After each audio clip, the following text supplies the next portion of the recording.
In a dramatic turn of events on the African continent, Ibrahim Traoré, the youthful and assertive leader of Burkina Faso, has taken center stage in 2025, challenging the provocative rhetoric of U.S. President Donald Trump and forging an unprecedented alliance with South Africa to reclaim African land lost to centuries of colonial exploitation. This hypothetical scenario, unfolding against the backdrop of escalating global tensions, imagines Traoré silencing Trump's controversial claims about land seizures in South Africa, redirecting the narrative toward a unified African effort to restore sovereignty over its resources. The partnership with South Africa, a nation wrestling with its own land reform debates, signals a bold new chapter in the struggle for self-determination, blending historical grievances with modern political strategy.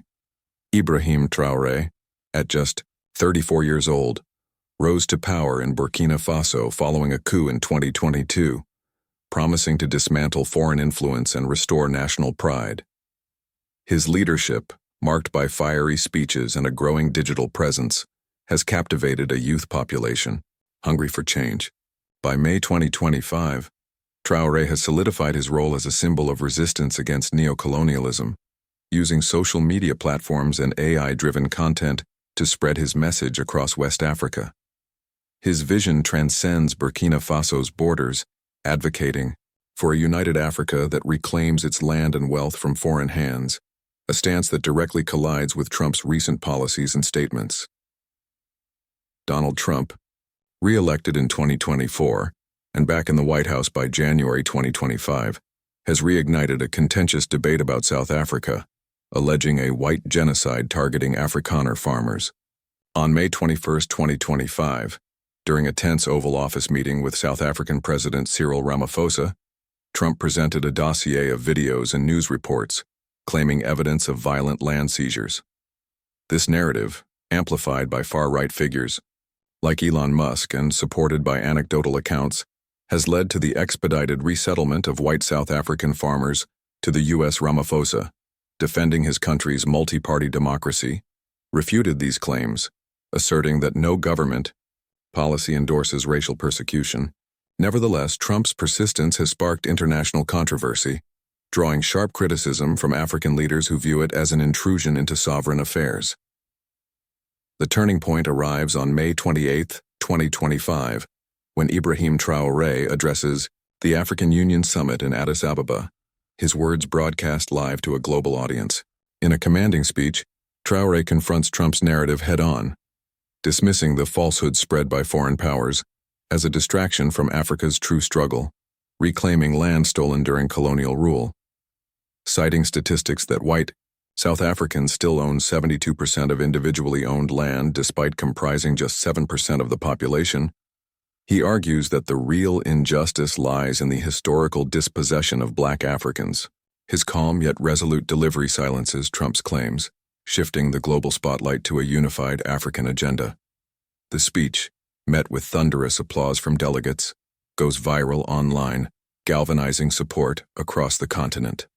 Following this pivotal moment, Traoré extends an olive branch to South Africa, proposing a partnership to tackle land reform on a continental scale. South Africa, under Ramaphosa's leadership, has been grappling with its own contentious land expropriation law, enacted earlier in 2025 to address apartheid-era inequalities without compensation in select cases.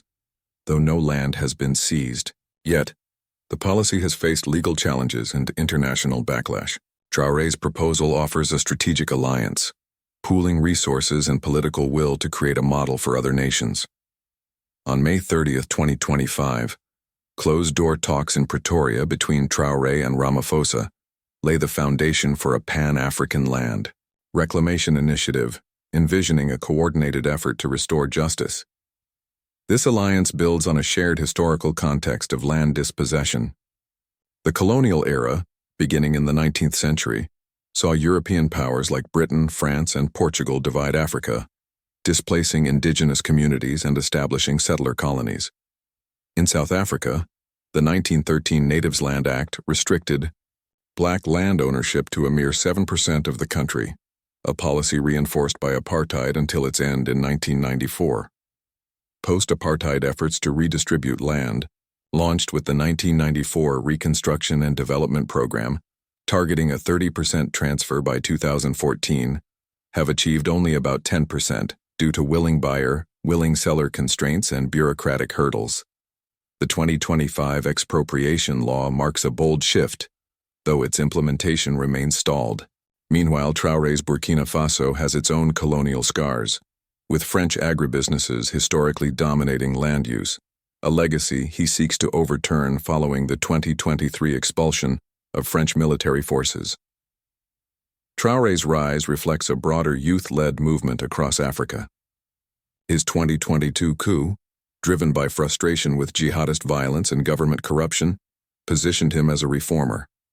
By 2025, his administration has nationalized key agricultural sectors to prioritize local control, aligning with his Pan-African rhetoric. This sets the stage for his confrontation with Trump and alliance with South Africa, aiming to challenge the neo-colonial order. The Pretoria talks on May 30, 2025, result in a preliminary agreement to launch a pilot program, identifying state-owned land and negotiating with willing sellers to benefit historically disadvantaged communities. The implementation phase begins, with public announcements on June 5, 2025, outlining a strategy to fund the initiative through African diaspora contributions and sympathetic nations, avoiding Western aid seen as neocolonial.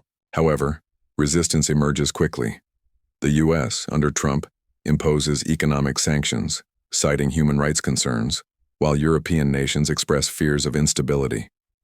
Within South Africa, white farmer groups protest, alleging racial targeting, despite assurances of fairness, and some African leaders worry about economic disruption. This narrative explores how Traoré and South Africa navigate these challenges, shaping a movement with global implications. Economically, the initiative could reshape trade dynamics, reducing reliance on Western markets and boosting intra-African commerce. Politically, it challenges the post-colonial order, potentially inspiring similar movements globally. The long-term vision is a self-sufficient Africa, where land sovereignty drives development and unity. Yet the feasibility depends on overcoming internal divisions and external pressures, testing Traoré's leadership and South Africa's resolve. The movement's legacy could redefine African identity, balancing historical redress with modern progress.